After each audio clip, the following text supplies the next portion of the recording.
Super Nintendo Entertainment System, regarded by some as one of the best gaming consoles ever created. And you know what? They've got a good reason to think that. The Super Nintendo was released in 1991 and retailed in the US for $199 and had a giant library of video games. So let's take a look at this system. This was before the 4-player era. When you wanted to do 4 players, you had to get a multi-tap. So there's only 2 inputs for the controllers. You got the power button and reset button. Eject to pop the cartridge out.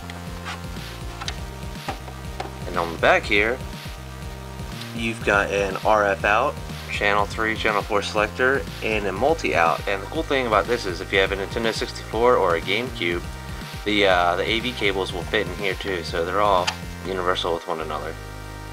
So the American version of the Super Nintendo is quite a bit different than the Japanese. This one is a bit bigger and a lot more boxier. The other one was a lot more rounded and a lot smoother.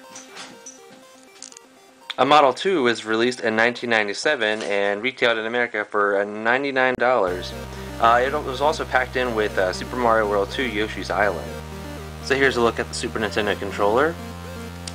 Very, very comfortable controller. This is one of my favorite controllers of all time. This one, the GameCube, and the PlayStation controller are easily my favorites, hands down. One thing you'll definitely notice about this compared to the Japanese are the buttons. They got purple and light purple. Theirs have they look more like the Xbox 360 controller with the red, blue, green, and yellow. So like I said, the Super Nintendo came with cartridges. This was before the CD-ROM era. So here's what the boxes would look like. They were made out of cardboard.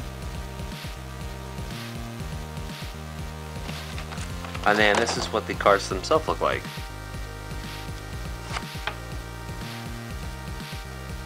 Just pop it in, hit the power button, and you are ready to game. The Super Nintendo also had a variety of peripherals for it.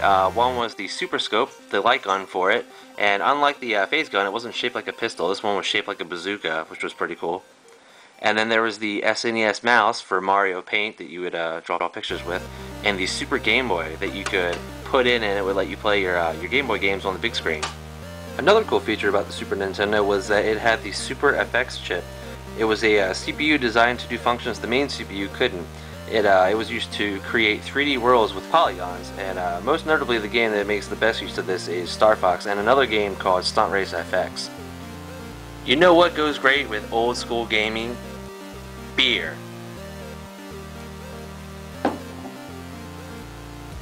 Gaming perfection. How could this get any better? Aw snap, it just did.